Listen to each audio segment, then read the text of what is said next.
Hi friends, welcome back to marks vlogger. Friends, కోవిడ్లో ఇప్పటి నుంచి డ్రైవింగ్ చేయాలంటే చాలా జాగ్రత్తగా ఉండాలన్నమాట. ఎందుకంటే ప్రజలపై ఎటువంటి యాక్సిడెంట్స్ కానీ ప్రాణహాని జరగకూడదని చెప్పేసి కోవిడ్లో కొత్తగా AI cameras and AI patrolling vehicles వాళ్ళు వచ్చినారనమాట.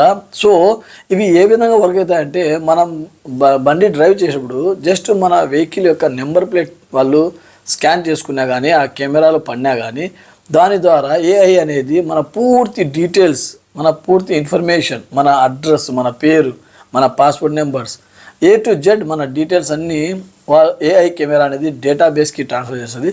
ఆ డేటాబేస్ మనం చేసిన ఏదైనా బై మిస్టేక్ వల్ల కానీ మన మీద ఉన్న ఏమైనా కంప్లైంట్స్ కానీ మొత్తము మనకు ఫైన్ల రూపంలో వస్తాయి. అండ్ అంతేకాకుండా జస్ట్ వెహికల్లలో ఫింగర్ ప్రింట్స్ స్కానింగ్స్ కూడా ఉన్నాయి. మనం జస్ట్ మన ఫింగర్ అట్ట పెడతానే, తమ్ అనేది తగిలిస్తానే మన పూర్తి డీటెయిల్స్ అనేది తెలుస్తుంది. అండ్ అంతేకాకుండా ఇల్లీగల్గా కోవిడ్లో కొంతమంది నివసిస్తూ ఉంటారు కదా, బై ఛాన్స్ వాళ్ళు కొత్తగా వచ్చిన వాళ్ళు అకామ తగిలించుకుంటారు. దాని తర్వాత అకామ ఎక్స్పైర్ అయిపోయి అకామ తగిలించుకోకుండా ఉంటారు. వారి యొక్క ముఖాలను కూడా అది గుర్తించి ఇతను జెన్యున్గా ఉన్నాడా లేదా వితౌట్ అకామ ఇల్లీగల్గా ఉన్నాడా అని చెప్పేసి అది కూడా గుర్తిస్తుంది ఏఐ కెమెరా అనేది. అండ్ అంతేకాకుండా కొంతమంది కొన్ని కేసులలో వాళ్ళు ఆల్రెడీ వాళ్ళు ముద్దాయిలుగా ఉంటారు, కానీ వాళ్ళు బయట తప్పించుకొని తిరుగుతూ ఉంటారు. ఫర్ ఎగ్జాంపుల్ ఏదో ఒక కేసు ఉండి ఉంటుంది, బయట ఉంటారు. వాళ్ళ ముఖాలు జస్ట్ కెమెరాలో పడినా కానీ ఐ రెటినా ద్వారా అవి మన పూర్తి డీటెయిల్స్ వాళ్ళకి ఇస్తుంది, మనము పాస్ట్లో ఏమైనా కేసెస్ ఉన్నాయా అని చెప్పేసి. సో ఇప్పుడు డ్రైవర్లకనే కాదు, కువైట్లో ఎవరైనా సరే ఇల్లీగల్గా ఉండాలన్నా కానీ, ఏదన్నా మిస్టేక్స్ చేయాలన్నా కానీ, మన మీద ఏమైనా కేసులు ఉన్నా కానీ కువైట్లో నుంచి తప్పించుకోవడం అనేది ఇప్పుడు అసాధ్యం. అండ్ అంతేకాకుండా కొత్తగా ఆల్రెడీ అందరికీ తెలిసిందే, కువైట్లో ప్రతి సిగ్నల్ కాడ కెమెరాస్ ఉన్నాయి. అండ్ ఏఐ కెమెరాస్ తగిలించినారు, 262 కెమెరాస్ రీసెంట్లీ ఒక మార్చ్లో. అండ్ అవి కాక పాత కెమెరాస్ ఉన్నాయి, అది నార్మల్ కెమెరాస్, మనకు ఫైన్లు, స్పీడ్ బీటింగ్ వాటి ద్వారా. అవి కాక ఇప్పుడు మళ్ళీ కొత్తగా మొబైల్ ఏఐ పెట్రోలింగ్ కార్స్ తీసుకొని చేసినారనమాట. అవి ఎట్లా వర్క్ అవుతాయంటే, మనము కువైట్లో ఆ వెహికల్ ఉన్న ప్రాంతంలో మనము ఎక్కడైనా పోయినా కానీ మనము డ్రైవింగ్ చేసేటప్పుడు ఏమన్నా నిర్లక్ష్యంగా చేస్తున్నామా, ట్రాఫిక్కి అంతరాయంగా అడ్డదోలుగా తిరుగుతున్నామా, బండి నడుపుతున్నామా, అండ్ అంతేకాకుండా రూల్స్ని విరుద్ధంగా బండి తోలుతున్నా కానీ అది ఏఐ కెమెరా అనేది అవి కొన్ని వెహికల్స్కి ఉంటాయి, కొన్ని చోట్లలో పెద్ద పెద్ద పోల్స్ ఉంటాయి కదా, వాటికి కూడా సెట్ చేసేసినారు. సో అవి జస్ట్ మనకు అది దూరంలో ఉంది, మనకు కానరాదు అసలు ఎక్కడ ఉందో ఏం కదా అనేది. అండ్ అంతేకాకుండా వెహికల్స్కి పైన చిన్న చిన్న కెమెరాస్ ఉన్నాయి. ఇప్పుడు నేను ఇక్కడ పిక్చర్స్ అనేవి అప్లోడ్ చేస్తుంటాను, మీరు చూడండి. సో అవి జస్ట్ మన వెహికల్ యొక్క నెంబర్ని తీసుకొని మన వెహికల్ నెంబర్ కొడతానే మన ఓనర్షిప్ యొక్క డీటెయిల్స్, వాటి యొక్క అడ్రస్ అంతా వస్తుంది. అండ్ ఏఐ కెమెరా ఎలా వర్క్ అవుతుందంటే అది 360 డిగ్రీగా వర్క్ అవుతుంది అనమాట. మనము బండి తోలేటప్పుడు ఏదన్నా మనము మొబైల్ చూసినా కానీ, కింద పెట్టా కానీ టాప్ యాంగిల్లోంచి కూడా ఆ కెమెరా అనేది క్యాప్చర్ చేస్తుంది. అండ్ ఫ్రంట్ షేప్లో మనము మొబైల్ చూస్తా తోలుతున్నామంటే అది ఫేస్ని రికగ్నైజ్ చేస్తుంది కెమెరా. ఎంత లాంగ్లో ఉన్నా కానీ, జూమ్లో ఉన్నా కానీ అది జూమ్ చేసుకొని మన యొక్క ఫేస్ని రికగ్నైజ్ చేస్తుంది. దాని ద్వారా మన డేటాబేస్ అంతా వాళ్ళకి వస్తుంది. అది మీరు అడగవచ్చు ఎట్లా వస్తుంది అని చెప్పేసి. కానీ ఎప్పుడైతే అది మన ఫేస్ని స్కానింగ్ చేస్తుందో, మన ఫేస్ కానీ మన ఐ రెటీనా కానీ వాళ్ళ డేటాబేస్లో ఆల్రెడీ స్టోర్ అవుతుంది. మన కువైట్లో ఎంట్రీ అవుతానే ఎయిర్పోర్ట్లో మనం ఫింగర్ వేస్తాము. అండ్ అంతేకాకుండా మన ఫేస్కి కానీ మన ఐస్కి కానీ వాళ్ళు ఎయిర్పోర్ట్లోనే ఫోటో క్యాప్చర్ చేస్తారు. సో ఆ డేటాబేస్ వాళ్ళకు ట్రాఫిక్ పోలీసు వాళ్ళకు వస్తుంది అనమాట. దాని ద్వారా మనం ఏమన్నా బండి తోలేటప్పుడు అది చేసినాం అనుకోండి, for example seat belt use చేసుకోకుండా మనం బండి తోలుతానే కానీ, లేదు మొబైల్ చూస్తా బండి తోలుతానే కానీ, లేదు ఓవర్ స్పీడ్గా పోతానే కానీ, ట్రాఫిక్ సిగ్నల్ జంప్ చేసినా కానీ, అండ్ ట్రాఫిక్ రూల్స్కు విరుద్ధంగా మనము బండి అనేది అడ్డదిడ్డంగా తోలుతానే కానీ. సో ఇప్పుడు కువైట్లో డ్రైవింగ్ చేస్తే పర్టికులర్గా రూల్స్ని పాటించి బండి తోలడం వల్ల, కారు తోలడం వల్ల ఎటువంటి ఇబ్బంది అనేది లేదు. అట్లా లేకుండా పాత రోజుల మాదిరిగానే ముందు మాదిరిగానే మనము జస్ట్ డ్రైవింగ్ చేస్తా, మొబైల్ యూజ్ చేస్తా, సీట్ బెల్ట్ వేసుకోకుండా నెగ్లెక్ట్ చేసేసినాం అనుకోండి, ఇప్పుడు డ్రైవింగ్కి చాలా వరకు ఫైన్స్ వచ్చేసినాయి. మీ అందరికి తెలిసిందే, మనము ట్రాఫిక్ వయోలేషన్స్కి విరుద్ధంగా డ్రైవ్ చేసినా కానీ 2000 KD ఫైన్స్, 500 KD ఫైన్స్ అవన్నీ ఉన్నాయి కదా. అండ్ అంతేకాకుండా సీట్ బెల్ట్ వేసుకోకపోయినా, రాంగ్ పార్కింగ్లో పార్క్ చేసినా కానీ ఇటువంటి చాలా ఫైన్స్ ఉన్నాయి. ఆల్రెడీ నా యూట్యూబ్ ఛానల్లో నేను పూర్తి డీటెయిల్స్ అప్లోడ్ చేసినాను, ఏ దానికి ఎంత ఫైన్ అవుతుంది, ట్రాఫిక్ రూల్స్ పాటించకపోతే, అండ్ సీట్ బెల్ట్ వేసుకోకపోయినా కానీ, రాంగ్ రూట్లో పార్కింగ్ చేసినా కానీ, హాస్పిటల్స్ స్కూల్స్ దగ్గర బండి పార్క్ చేసినా కానీ, and road traffic light jump చేసినా కానీ, రెడ్ సిగ్నల్ క్రాస్ చేసినా కానీ. సో ఇటువంటి పూర్తి డీటెయిల్స్ నేను ఆల్రెడీ నా యూట్యూబ్ ఛానల్లో అప్లోడ్ చేసినాను. ఎవరికైనా ఫైన్స్ గురించి డౌట్స్ ఉంటే ఆ వీడియో చూడొచ్చు. అండ్ ఇప్పుడు మనము టాపిక్లో వస్తే చూడండి, ఇప్పుడు AI కెమెరా అనేది వచ్చేసింది, అందరికి తెలిసిందే. ఇప్పుడు మీకు మన కొన్ని పెట్రోలింగ్ కార్డ్స్ ఏ విధంగా వర్క్ అవుతారంటే, ఇక్కడ మీరు ఫోటో కూడా కావాలంటే చూడొచ్చు. మనము వాళ్ళు చూస్తూ ఉంటారు కదా, మనకు స్కానింగ్ చేస్తూ ఉంటుంది కెమెరా అనేది. డౌట్ వచ్చిన వాళ్ళకి పిలిచి పెట్రోల్ వెహికల్ లోపల కూడా ఒక చిన్న మానిటరింగ్ అండ్ అంతే ఫింగర్ ప్రింట్ థంబ్ అనేవి ఉంటాయి. సో ఎప్పుడైతే మనము ఈ KYC కోసం అంటే ఫింగర్ పెడతామో పూర్తి మన డీటెయిల్స్ అనేది వాళ్ళకు వస్తుంది. ఆన్ ద స్పాట్ వాళ్ళు మనకు తీసుకొని మన మీద ఏమైనా కేసెస్ ఉన్నా కానీ, ఏమైనా ఇబ్బందులు ఉన్నా కానీ వాళ్ళు మనకు దానికి సంబంధించినట్టు శిక్ష వేయడానికి, వాళ్ళు కేసు వేయడానికి వీలుంటుంది అనమాట. సో వీలైనంత వరకు నాకు తెలిసి అకామా లేని వాళ్ళు జాగ్రత్తగా వాళ్ళ స్పాన్సర్స్తో మాట్లాడుకోవడమో, లేకపోతే మంచితనంగా మన ఎంబసీ పోయేసి ఇండియాకి పోవడమో చేస్తే మళ్ళీ వాళ్ళు తిరిగి రావడానికి ఛాన్సెస్ ఉంటాయి. అండ్ జైళ్ళల్లో మనము పడి ఇబ్బందులు పడుకోకుండా ఉంటుంది. చాలా వరకు ఇప్పుడు కోవిడ్లో తప్పించుకోవడం చాలా కష్టం. అది నేరం చేసేదైనా సరే, లేకపోతే మనం డ్రైవింగ్ నెగ్లెక్ట్గా చేసైనా సరే, మనకు అకామా లేకపోయినా కానీ ఇప్పుడు కోవిడ్ పోలీసు వాళ్ళు చాలా స్ట్రిక్ట్గా ఆ రూల్స్ అనేది తీసుకొచ్చేసినారు ఫ్రెండ్స్. అండ్ అంతేకాకుండా కోవిడ్లో ఇప్పుడు మనము తెలుసుకోవాల్సింది ఇంకో విషయం ఏంటంటే, ఇప్పుడు మనము డ్రైవింగ్ గురించి తెలుసు, మనము చాలా జాగ్రత్తగా చేస్తే మనకు ఎటువంటి ఇబ్బంది లేదని చెప్పేసి.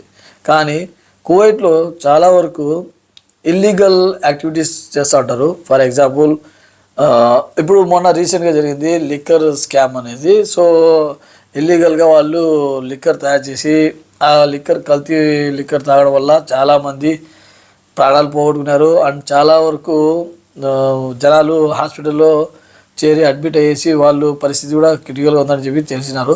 సో ఆ కేసులో ఉన్న కొంతమంది ముద్దాయిలు ఎవరైనా ఉంటారు కదా, వాళ్ళు బయట మళ్ళీ కోవిడ్లో తిరుగుతున్నా కానీ AI కెమెరా అనేది వాళ్ళ ఫేస్ని క్యాప్చర్ చేస్తారు. ఎందుకంటే వాళ్ళ డీటెయిల్స్ అనేది ఆల్రెడీ వాళ్ళ పేరు మీద కేసు అనేది FIR ఫైల్ అయి ఉంటుంది.